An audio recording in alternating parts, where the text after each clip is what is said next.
সুপ্রিয় দর্শক, আসসালামু আলাইকুম। আজকে আপনাদেরকে তৈরি করে দেখাবো খুবই মজার মিষ্টি পরোটা রেসিপি। আর এই মিষ্টি পরোটা ছোট থেকে বড় সবাই খুবই পছন্দ করবে।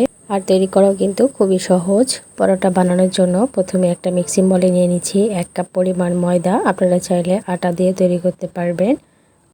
1 চা চামচ পরিমাণ দিয়ে দিচ্ছি চিনি, 1/4 চা চামচ পরিমাণ লবণ, 1 চা চামচ পরিমাণ সয়াবিন তেল। সবগুলো উপকরণ হাত দিয়ে ভালো করে মিশিয়ে নিচ্ছি। তো খুব ভালো করে হাত দিয়ে ঘষে ঘষে মিশিয়ে নিতে হবে। মেশানো হয়ে গেলে এখানে দিয়ে দিচ্ছি আমি পানি। তো পানিটা আমি অল্প অল্প করে দিয়ে দিচ্ছি।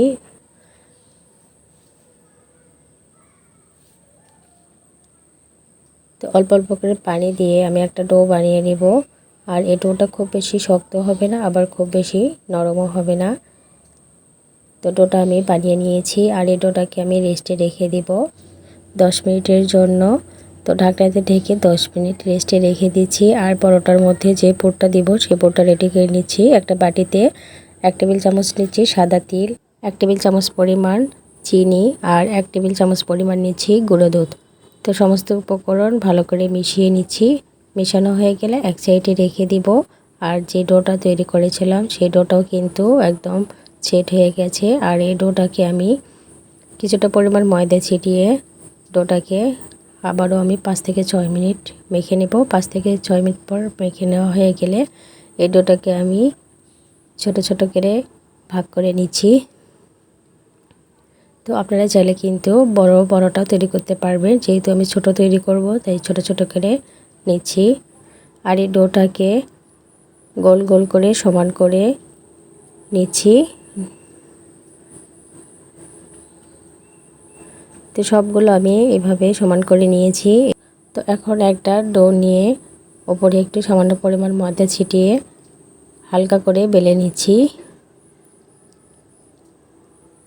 আর এই রুটিটা খুব বেশি পাতলা করা যাবে না, একটু মোটা করে বেলে নিতে হবে। তো বেলে নেওয়া হয়ে গেলে যে পুরটা তৈরি করেছিলাম সেখান থেকে আমি 1 টেবিল চামচ পরিমাণ দিয়ে দিচ্ছি। দিয়ে মুখটাকে ভালো করে আটকে দিব। তো ভালো করে মুখটাকে আটকে দিতে হবে যেন খুলে না আসে। আর সবগুলোই রুটির মধ্যে আমি এভাবে 1 টেবিল চামচ পরিমাণ করে দিয়ে মুখটাকে আটকে দিচ্ছি।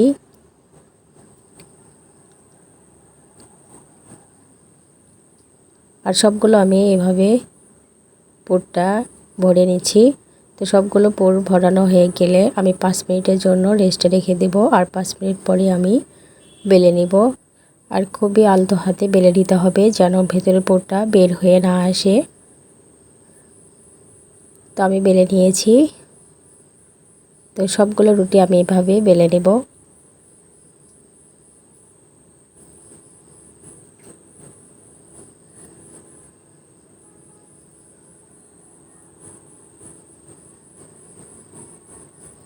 তো সবগুলো রুটি আমি বেলে নিয়েছি। এখন আমি ভেজে নিচ্ছি।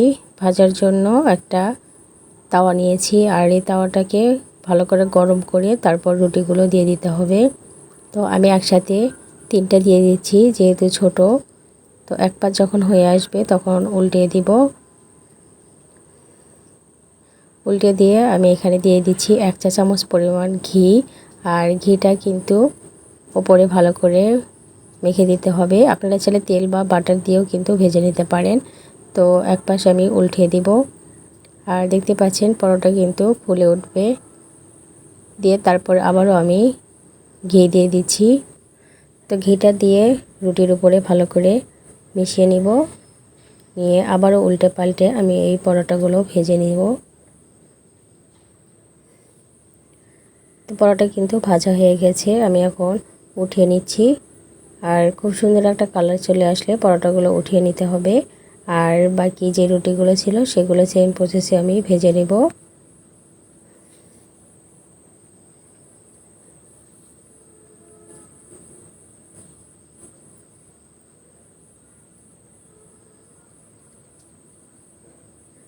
তো রুটিগুলো আমি ভেজে নিয়েছি। আর দেখতে পাচ্ছেন কতটা লোভনীয় লাগছে, আর খেতেও কিন্তু খুবই মজার হয়। তো বাচ্চাদের যদি এভাবে তৈরি করে দেন দেখবেন বাচ্চারা খুবই পছন্দ করবে। তো এভাবে একবার পরোটা বানিয়ে সকালে বা বিকেলে চায়ের সাথে খেতে কিন্তু খুবই মজার হয়। আর পরোটাটা কিন্তু খুবই সফট হয়। আর ভিতরে দেখতে পাচ্ছেন কতটা পারফেক্ট হয়েছে। আর এই পরোটা যখন খাবেন তখন এই তিল দেওয়ার কারণে কিন্তু পরোটাটা খেতে বেশি মজার হয়। এভাবে একবার ট্রাই করে দেখবেন, দেখবেন ছোট থেকে বড় সবাই খুবই পছন্দ করবে। তো ভিডিওটি ভালো লাগলে লাইক, কমেন্ট, শেয়ার করবেন। আল্লাহ হাফেজ।